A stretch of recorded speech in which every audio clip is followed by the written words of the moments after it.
Hey everyone, I'm Joe Ziegler, Game Director of Valorant. It's the middle of Act 3 and our latest Agent Sky just entered the rotation, and by now, you've also battled on our newest map, Icebox. Even with all our teams still working from home, we've been updating Valorant at an insane pace since launch, all to make sure the hours you put into Valorant are worth it. This is why getting a 5th map to you earlier than expected was so important to us. Maybe it placed us off cadence, but we needed to meet your legitimate demands for more gameplay variety outside of just new agents. So the maps team and others busted their ass to get Icebox out nearly 3 months early. As a side benefit, we'll also get to see Icebox played by Valorant pros during the first Strike event in December. We've also heard and read your questions about our long-term plans for maps.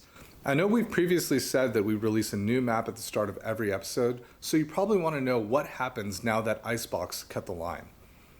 I'm going to spend the next few minutes to answer most of your recent map questions, like our long-term goals for Valorant maps, thoughts on the trade-off between map utility and map design, as well as how we want to get you more maps as soon as we can.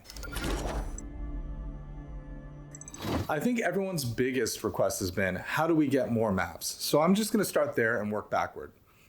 Our top priority is increasing our competitive map pool so that you get a diverse range of strategic experiences and settings every night.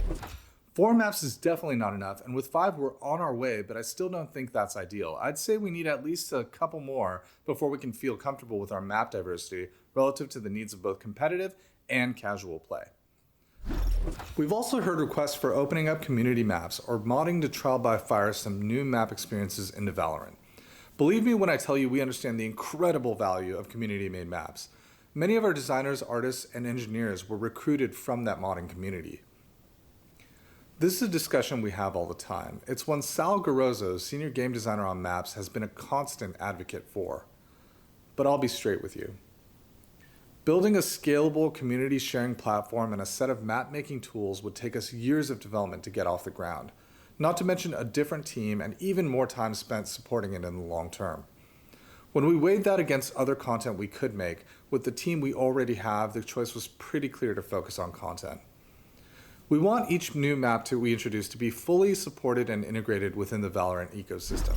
A new map should feel grounded in the IP, and we need to have the ability to make balance changes or address exploits as we see them.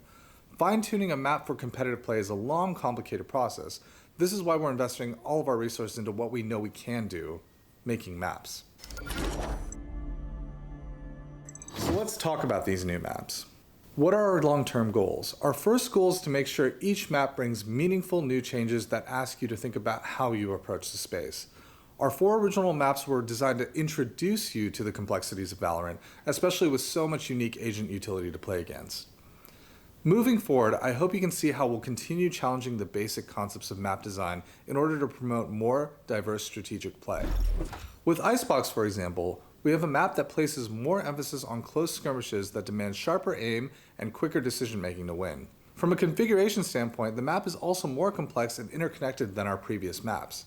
It's important that the opportunities presented by Icebox's layout create new ways to plan strategically and perform tactically with guns and character abilities.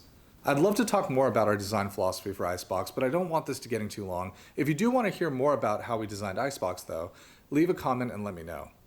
Ultimately, I just want to reiterate with each map, we want to expand the skills you test both as an individual and a team. So that's it for me. Thanks for listening, and we really want you to know that we're committed to getting you good pooled maps to make that competitive rotation feel right as soon as possible. In the meantime, keep us honest and don't stop with the feedback. Thanks, and we'll see you again soon.